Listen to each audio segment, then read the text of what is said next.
매일 아침 하나님과 함께 누리는 하늘의 양식 오늘 만나.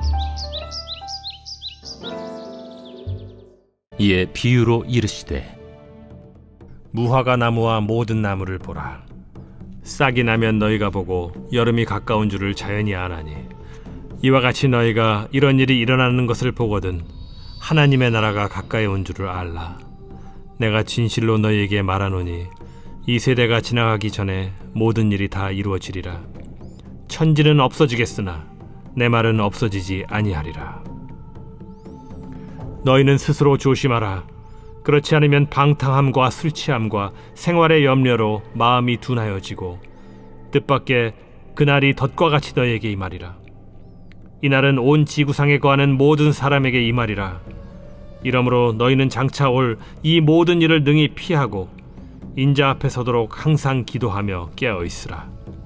예수께서 낮에는 성전에서 가르치시고 밤에는 나가 감람원이라 하는 산에서 쉬시니 모든 백성이 그 말씀을 들으려고 이른 아침에 성전에 나아가더라.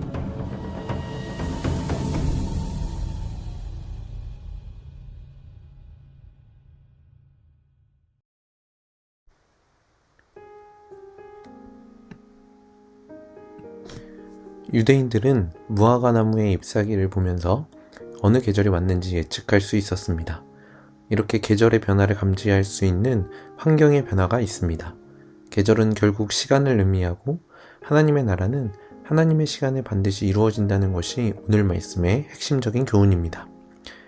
결국 그리스도인으로 우리가 우리의 삶 속에서 기억해야 할 것은 계속해서 흘러가는 시간의 흐름 속에 이 시간을 그저 흘려보내는 것이 아니라 하나님의 나라가 완성될 시간이 가까워지고 있음을 기억해야 한다라는 것이죠. 31절에 보면 너희가 이런 일이 일어나는 것을 보거든 하나님의 나라가 가까이 온 줄을 알라. 하루하루 지나가는 날들을 바라보면서 우리는 다가오는 그 하나님의 나라를 바라봐야 한다라는 것입니다. 최근 따뜻한 봄의 향기가 우리의 삶을 향해 진동하고 있습니다.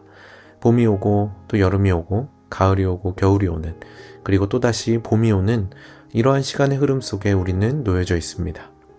이런 따스한 봄을 맞이하면서 우리가 기억할 것은 또 시간이 흘러간다, 매번 오는 계절이 반복된다 이런 사실이 아니라 마지막 날이 다가오고 있다라는 사실인 거죠. 이러한 측면에서 우리는 그리스도인으로 마지막을 준비하는 이 삶의 자세에 대해서 다시 한번 점검해 볼 필요가 있습니다. 특히 이런 하나님의 나라를 기다리면서 우리 스스로 점검해야 할 것이 있는데요. 그것은 바로 34절입니다. 너희는 스스로 조심하라.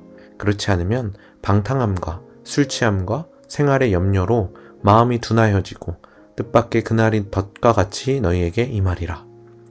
방탕하고 술 취함을 유의해야 하고 염려와 둔해지는 마음들을 다스릴 필요가 있는 것입니다. 깨어서 준비되어 있지 않으면 그날에 갑자기 덫과 같이 우리에게 임한다는 사실을 기억해야 하는 것이죠. 특히 36절에 예수님은 이렇게 말씀하십니다.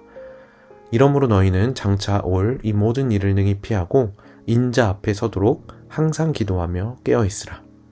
항상 기도하며 깨어있어야 한다라고 말씀합니다. 여기서 깨어있어야 한다라는 말은 흘러가는 시간을 통해서 하나님의 나라가 올 것이라는 사실을 기억해야 한다라는 말씀인 것이죠. 단순한 비유이지만 예수님이 다시 오시는 날 혹시 방탕함에 빠져 있는 순간에 있거나 거룩하지 못한 삶의 모습에 빠져 있는 그 순간에 예수님이 오신다면 예수님은 우리의 모습을 보고 무엇이라고 말씀하실까요?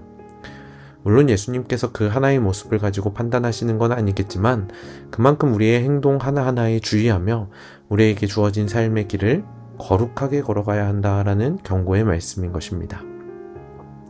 36절 앞부분에 보시면 장차 올 이 모든 일을 능히 피하고 라고 말하는데 이 말은 깨어있다면 그리고 항상 기도한다면 장차 올 진노에 대해서 피할 수 있다라는 말이겠죠. 모든 사람에게 임하는 하나님의 진노이지만 깨어있고 주님의 다시 오심으로 하나님의 나라가 완성된다는 사실을 기억한다면 피할 수 없는 말씀인 것입니다. 우리는 거룩한 삶을 살기 위해 몸부림치고 노력할 때에 장차 올 일을 거뜬히 피할 수 있는 것입니다.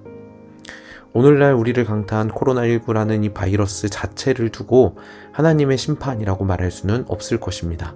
다만 이런 코로나19와 같은 이런 바이러스가 우리를 향해 오는 이런 사건들을 보면서 하나님의 나라가 가까이 왔다라는 이 사실을 부인할 수는 없습니다.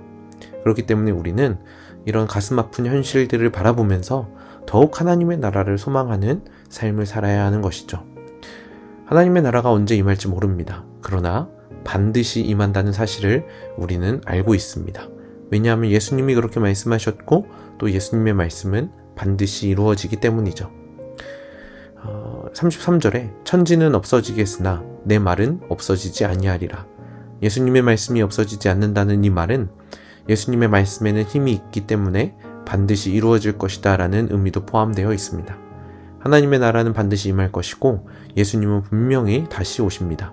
그것이 성경이 말씀하는 진리입니다. 그렇기 때문에 우리는 오늘 더욱 거룩한 삶을 살아야만 합니다. 오늘 본문의 표현처럼 우리는 매일 매순간 깨어 있어야 합니다.